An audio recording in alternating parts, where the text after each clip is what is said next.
علماء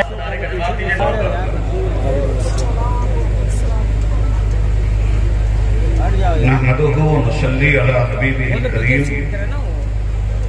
اما بعد اعوذ بالله من الشيطان الرجيم بسم الله الرحمن الرحيم كل نفس ذائقة الموت آمنت بالله صدق الله العلي العظيم درود پاک پڑھیے اللہم صلی علی سیدنا و مولانا محمد معظم الجود والکرم و آلہ و صحبہ و بارک وسلم صلاة و سلاما علیک یا رسول اللہ و سلم علیک یا حبیب اللہ.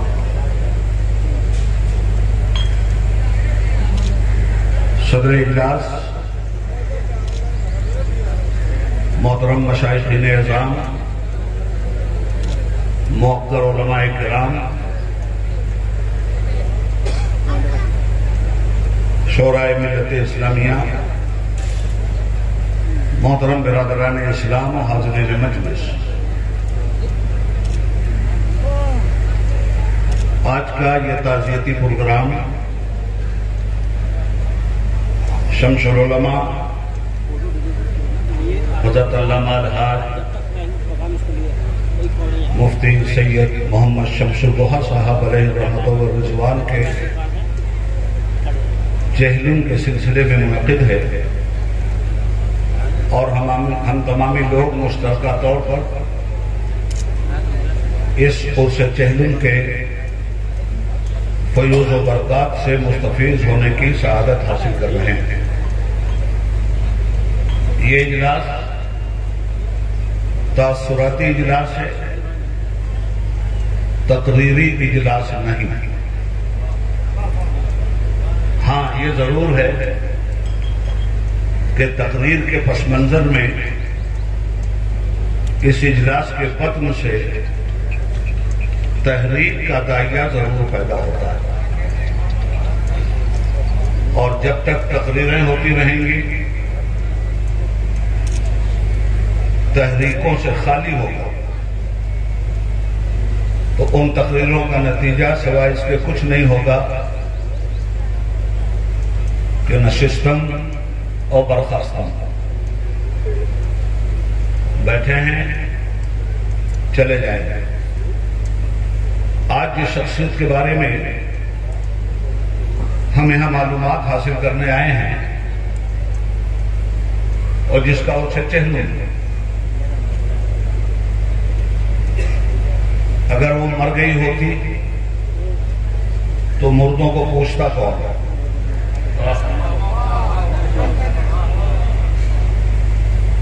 پوچھ گچھ تو زندوں کی ہوتی ہے، مردوں کو تو اٹھا کر دفن کی منزل سے گزار کر لوگ بھول جایا کرتے ہیں. میں یہ بات اس لیے کہہ رہا ہوں کہ میں نے قرآن کریم کی جس آیت کریمہ کے ٹکڑے کو پڑھنے کا شرف حاصل کیا ہے، اس میں ہمارا اور آپ کا رب ارشاد فرماتا ہے کل نفس ذائقۃ الموت،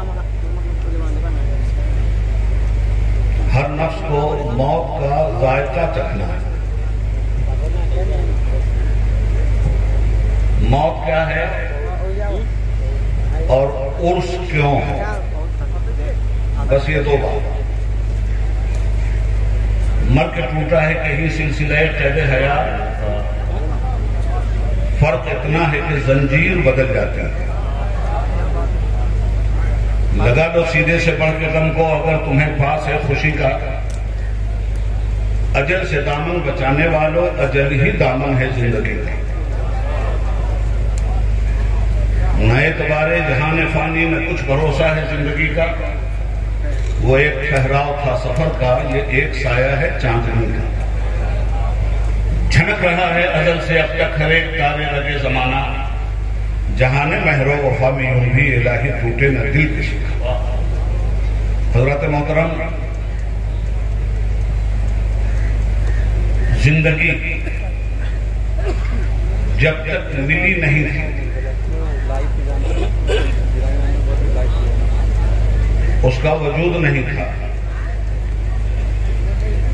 صرف عدم ہی عدم تھا۔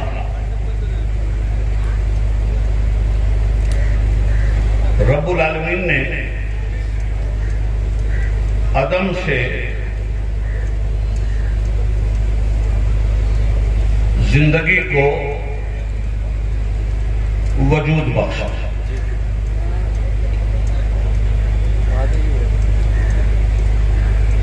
اب جب زندگی عدم سے وجود میں آ گئی تو اب یہ مر نہیں سکتی،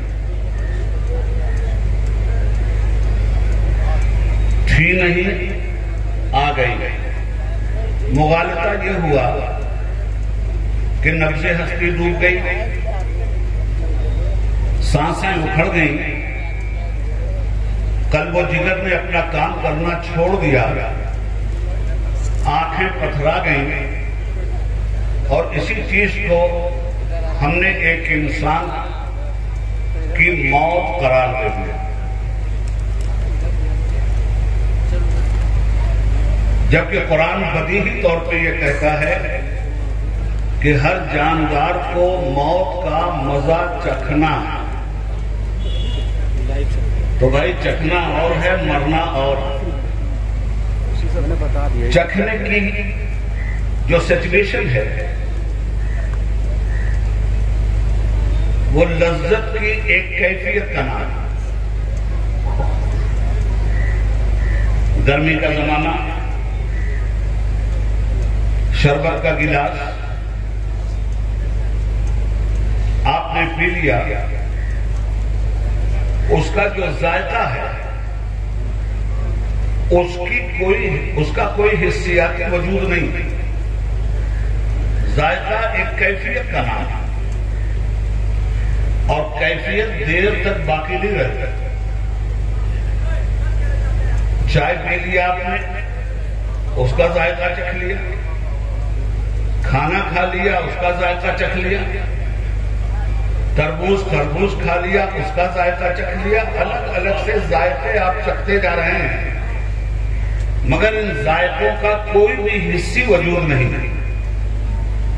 تھوڑی دیر کے بعد آپ نے کلی کر لیا، ذائقہ رخصت ہو گیا۔ معلوم یہ ہوا کہ ذائقہ دیر تک ٹھہرنے والا نہیں ہے، تو کل نفس ذائقۃ الموت میں یہ جو ذائقہ ہے یہ کب دیر تک ٹھہرے گا؟ یہ بھی دیر تک ٹھہرنے والا نہیں ہے۔ پھر یہ آدمی گیا تھا، تو میں تو یہ کہنا چاہتا ہوں کہ اس پر پہلے غور کیا جائے کہ یہ گیا کہاں، غور اس پہ پہلے کر لیا جائے گا کہ آیا کہاں۔ آیا یہ عدم سے وجود میں، کہتے ہیں ماں کے پیٹ میں آیا، تو ماں کے پیٹ میں ایک زندگی تھی اس کی، اگر زندہ نہیں تھا تو باہر کیسے آیا؟ اس زندگی میں اس کے پاس جو کیفیت تھی اس زندگی کی، اس کے علاوہ کچھ نہیں تھی، کہ جہاں تک اس نے سمجھا اصل میں موت کے معاملے میں مغالطے بہت، تو میں 10 منٹ میں ان سب چیزوں کو کلیئر کرنا چاہتا ہوں۔ ماں کے پیٹ میں اس نے سمجھا کہ یہی ساری کائنات ہے، اس سے بڑی کوئی کائنات نہیں ہے، مگر جب ماں کے پیٹ سے وہ برآمد ہوا تو ہم نے آپ میں سب نے دیکھا کہ وہ روتا ہوا برآمد ہوا، اور اگر روتا نہیں ہے تو تھپکی دے دے کر نوزائیدہ بچے کو رلایا بھی جاتا، اس لیے کہ یہ رونا زندگی کی علامت ہے۔ ماں کے پیٹ میں تھا تو رو نہیں رہا، دنیا میں آتے ہی یہ رویا کیا؟ اس کیوں سے بھی پردہ اٹھنا ضروری ہے۔ یہ رویا میرے محترم اس لیے کہ اس کو ایک تکلیف ہوئی کہ ہم سے ہماری دنیا چھڑوا لی گئی، اتنی بڑی دنیا میں رہتے تھے، اس سے بڑی کوئی دنیا نہیں تھی، مگر دھیرے دھیرے جب اس نے آنکھ کھولی اور دنیا کے شہود کی روشنی کا نور ملا اس کو، تب وہ بچہ حرکت میں آنے لگا کبھی مسکرانے لگا کبھی رونے لگا، مگر اب اس نے یہ سمجھ لیا کہ ہم جس دنیا میں تھے وہ تو بڑی چھوٹی سی دنیا تھی، اب تو ہم بہت بڑی دنیا میں منتقل ہوئے ہیں۔ اس دنیا میں ایک زمانے تک رہنے کے بعد اب ہم نے موت کا مزہ چکھا۔ موت کا مزہ چکھنے کے بعد جب کیفیت ذائقہ ختم ہوا تو پتا چلا کہ ہم اب ایک تیسری دنیا میں منتقل ہو گئے۔ جس دنیا میں تھا ماں کے پیٹ میں بہت بڑی دنیا سمجھ رہا تھا، دنیا شہود میں آیا تو سمجھا وہ تو چھوٹا سا حبس والا قید خانہ تھا، اور دنیا شہود سے جب دنیا برزخ میں گیا اور وہاں کی دنیا کا جب اس نے جائزہ لیا تو کہا ہم تو بہت چھوٹے سے قید خانے میں تھے، آزاد فضاؤں میں آ گئے۔ تو اس طرح سے یہ زندگی جو ہے یہ کبھی مرتی نہیں ہے۔ ایک مرتبہ زندگی مل گئی تو اسے مرنا ہے ہی نہیں۔ زندگی نے موت کا مزہ چکھ لیا اور اتنی دیر تک وہ کیفیت رہی اور اس کے بعد وہ کیفیت ختم ہو گئی۔ کیفیت کے ختم ہونے کے بعد جو ہی حسیات کی کیفیت ختم ہوتی ہے ذائقے کی، اسی وقت حقیقت سامنے آ جاتی ہے۔ یہ ہے انسان مرحلہ در مرحلہ ایک عالم سے دوسرے عالم میں منتقل ہو رہا ہے۔ ایسا نہیں ہے کہ ماں کے پیٹ میں آیا تبھی ایک عالم میں آیا، نہیں، میں تو کہتا ہوں جب ماں بھی نہیں تھی تب بھی وہ ایک عالم میں تھا۔ جب وہ ماں کے بطن میں نہیں آیا تھا، پیٹ میں نہیں آیا تھا، تب بھی وہ ایک عالم میں تھا، اور اسی کو عالم ارواح کہتے ہیں۔ اور اگر اس عالم ارواح میں نہیں ہوتا تو رب العالمین یہ کیوں کہتا کہ الستو بربکم، اور جواب میں یہ کیوں کہتا بلا؟ رب پوچھتا ہے کیا میں تمہارا رب نہیں ہوں؟ انسان کہتا ہے کیوں نہیں، تم ہی ہمارا رب۔ تو اسی لیے حکیم الامت حضرت اقبال نے فرمایا مر کے ٹوٹا ہے کہیں سلسلہ قید حیات، فرق اتنا ہے کہ زندگی بدل جاتی۔ اب ذائقہ چکھنے کے بعد کیا ہوتا ہے؟ اس مرحلے میں جب انسان آتا ہے تو جو بندہ مومن ہے، میں صرف اس کی زندگی کا جائزہ اپنے وقت کے مطابق لے کر اپنی بات ختم کروں گا۔ بندہ مومن کا معاملہ کیا ہوگا؟ بندے، میں نے آپ سے کہا کہ موت کیا ہے اور عرس کیوں؟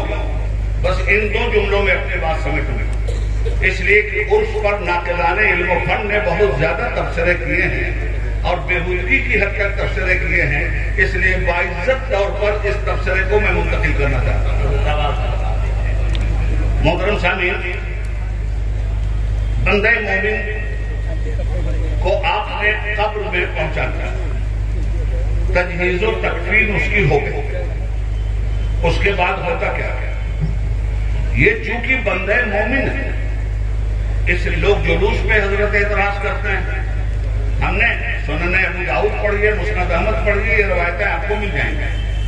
ہم نے یہ پڑھا کہ بندہ مومن جب اپنی قبر میں آتا ہے تو 500 فرشتوں کے ساتھ اس کا استقبال کیا جاتا ہے۔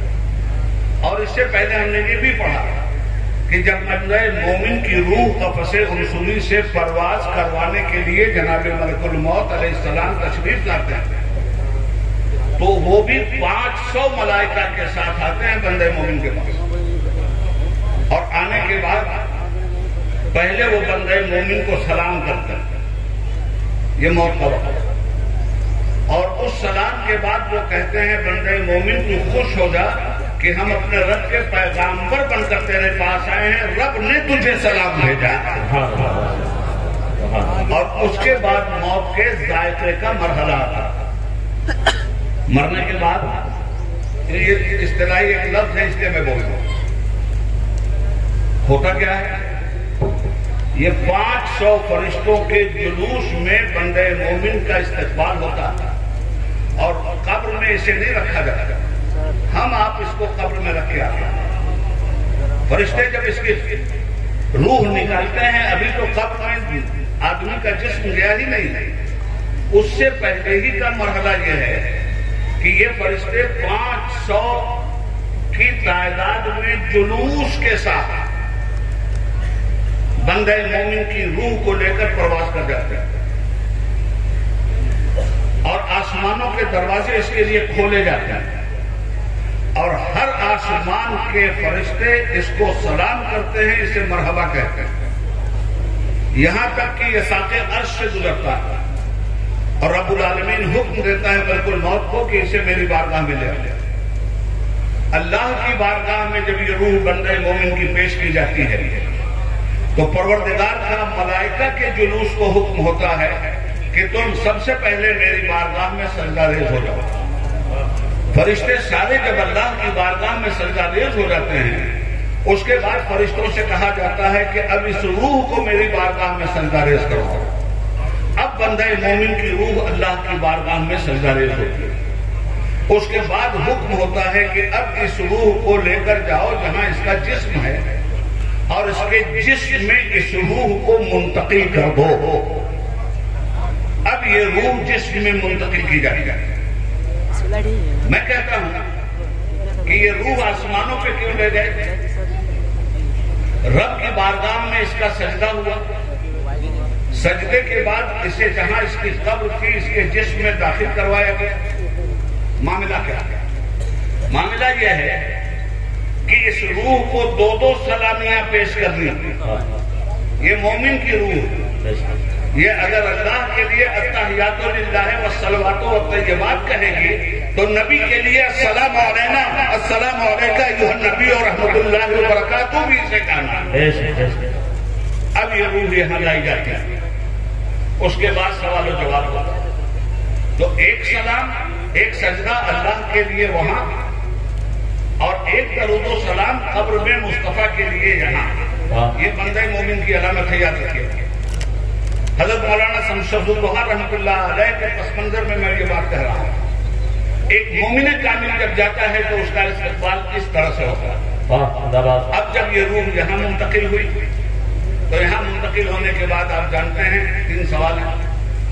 من ربوں کا، کون ہے تمہارا رب؟ کہتا ہے اللہ ربی، اللہ میرا رب۔ ما دینوں کا، کیا تھا تمہارا دین؟ دین الاسلام، میرا دین اسلام۔ مگر سوالات کا سلسلہ ابھی ختم نہیں ہوا، اور جب تک سوالات منتہائے کمال پہ نہ پہنچ جائیں آدمی کے فیل اور پاس ہونے میں تردد ہے۔ مثال کے طور پر پڑھا لکھا مجمع ہے، آپ کو ایک پرچہ حل کرنے کے لیے دیا گیا، 5 سوالات ہیں جنہیں آپ کو حل کرنا، مگر 5 پروفیسر منمی صاحب بیٹھے ہیں، بتائیں گے وہ آپ کو 5 سوالات۔ 5 سوالات میں اسٹوڈنٹ جانتے ہیں کہ ایک سوال لازمی ہوتا، ہر سوال آپ نے حل کر دیا، اور لازمی سوال حل کرنے میں اگر آپ کامیاب نہیں ہوئے تو آپ فیل ہو جائیں گے۔ قبر کے یہ 3 سوال ہیں، یاد رکھیے گا۔ 3 سوال میں آخری سوال لازمی ہے۔ من ربوں کا، یہ لازمی سوال نہیں ہے۔ ما دینوں کا، یہ بھی لازمی سوال نہیں ہے، مگر ما تقولو فی حق رہتا کو جو میرے مصطفیٰ کو پہچانتا ہے کہ نہیں پہچانتا ہے، یہ لازمی سوال۔ نعرہ تکبیر، نعرہ رسالت، سادات کرام، خطیب الہند، نعرہ تکبیر، نعرہ رسالت۔ اب ایک بات اور قابل غور ہے، وہ بات یہ کہ صاحب پروٹوکال ہوتا ہے۔ پروٹوکال کا طریقہ کیا ہوتا ہے؟ پہلے چھوٹے سے ملا جائے، پھر بڑے سے ملا جائے۔ آپ کا اپنا کوئی کام ہے تو آپ ضلع کی سطح پر ضلع کے کلکٹر سے ملیے، یہاں سے نہیں ہوتا ہے تو پھر چیف منسٹر سے ملیے، وہاں سے نہیں ہوتا ہے تو پرائم منسٹر سے ملیے۔ تو اسی طرح اللہ تو سب سے بڑا ہے نا۔ پروٹوکال کا طریقہ یہ تھا کہ پہلے مصطفیٰ سے ملایا جاتا، بعد میں خدا سے ملایا جاتا، مگر یہاں پروٹوکال الٹا ہوا ہے۔ پہلے خدا کہتا ہے مجھ سے ملو، بعد میں میرے مصطفیٰ سے ملو۔ بھئی معاملہ کیا ہے؟ خدا سمجھانا یہ چاہتا ہے، حج کرنے آ رہے ہو تو پہلے میرے کعبے پہ آؤ، رو دھو گڑگڑاؤ، گناہوں کا تزکیہ کرو، اور جب پاک صاف ہو جاؤ تب مدینہ جا کے میرے مصطفیٰ کا سلام کرو۔ یہاں رب یہ چاہتا کہ یہ روح ہر طرح سے باادب ہو جائے، یہ روح ہر طرح سے تکریم کے مفاہیم کو سمجھنے کے قابل ہو جائے۔ میں اس کا رب ہوں، یہاں گڑگڑانا اس کے لیے کوئی معجوب بات نہیں۔ یہاں چیخنا اس کے لیے کوئی معلوم بات نہیں، مگر میرے مصطفیٰ کی بارگاہ میں ہوش کا دامن اگر چھوٹا تو سب چھوٹ جائے گا۔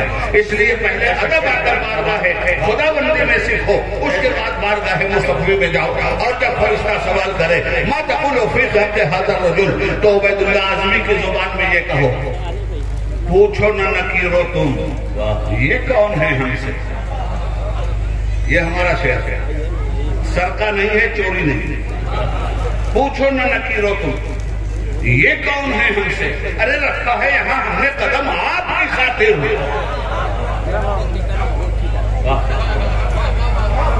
پوچھو نہ نکیرو تم یہ کون ہے ہم سے، رکھا ہے یہاں ہم نے قدم آپ کی خاطر۔ اور اسی غازی پور کی مناسبت سے سرکار عاصی کا شعر بھی پڑھنا مناسب ہوگا۔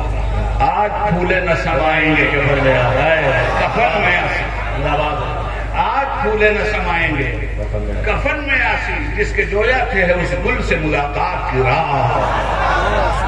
اچھا جب یہ رات آ گئی قبر کی پہلی منزل، جو ہی کہا سوال جواب ہو گیا، تو ایک بات اور بتاؤں آپ کو بڑی تیزی سے، 5 منٹ اور ہے میرے پاس۔ ایک بات اور بتاؤں، جب یہ سوال و جواب ہو گیا تو سوال و جواب سے پہلے کا بھی ایک مرحلہ، فرشتے جب اٹھا رہے ہیں اور جو ہی پہلا سوال کیا فرشتوں نے، تو حدیث شریف میں آتا ہے کہ بندہ مومن کے سامنے اس وقت سورج اس طرح کر دیا جاتا ہے کہ ابھی غروب ہونے والا، اور بندہ مومن اسی دنیا میں اپنے کو محسوس کرتا ہے۔ وہ کہتا ہے فرشتوں سوال جواب ہوتے رہیں گے، یہ دیکھو سورج ڈوب رہا ہے، کہیں میری نماز عصر نہ قضا ہو جائے، اس لیے اے عرس میں آنے والوں، نہ نماز عصر قضا کرنا نہ نماز فجر ادا کرنا۔ اگر نماز فرض تم نے ادا نہیں کیا تو یہ عرس بھی تم پہ قرض ہوگا، اور ہر حسنات کی باتیں بھی تم پہ قرض ہوگا۔ تب فرشتے تھرکی دیتے ہیں، بندے مومن خوش ہو جاتا ہے۔ یہ عالم برزخ ہے، یہاں اعمال کے سلسلے منقطع ہو چکے ہیں۔ یہاں جو فصلیں تم نے بوئی تھی دنیا میں ان کے کاٹنے کا وقت۔ اب سوالات ہیں، سوالات کے بعد کیا ہوتا ہے؟ اس بندے مومن کو جنت اور دوزخ دونوں کے مناظر دکھلائے جائے گا۔ جنت کا باغیچہ بھی دیکھتا ہے، دوزخ کی ہولناک خرابیاں بھی دیکھتا ہے۔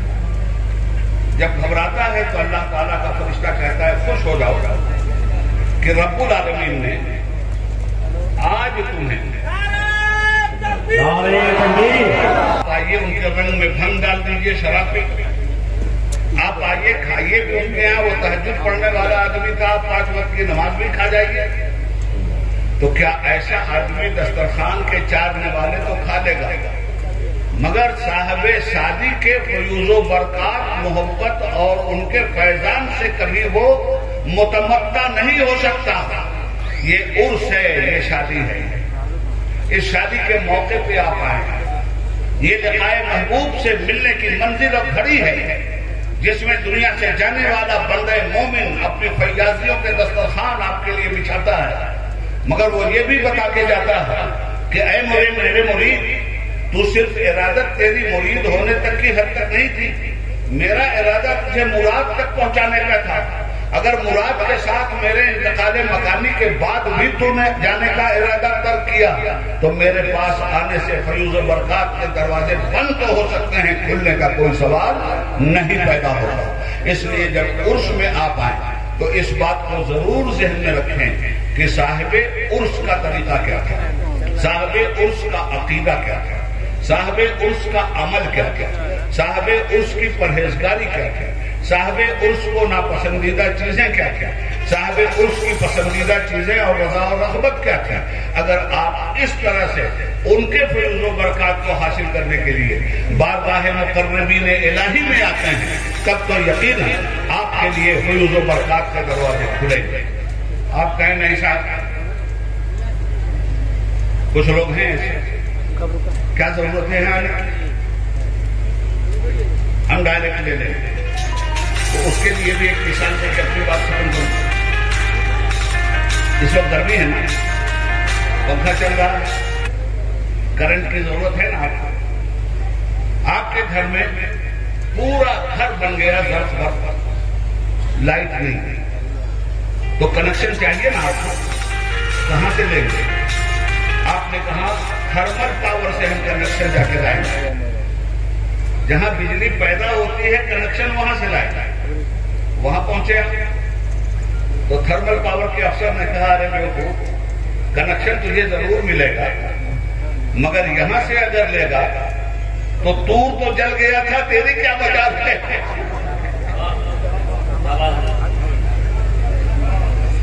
ڈائریکٹ کنیکشن مانگا تو تھا اور کہہ دیا صاحب کنیکشن نے کہ نہیں دیکھ سکتے، مگر جب ضد رہی تو کہا ٹھیک ہے کنیکشن کا ایک ذرہ ڈال دیتا ہوں کوہ طور پہ، اگر یہ برداشت کر رہے ہیں تو موسیٰ تو مجھے دیکھ لے گا۔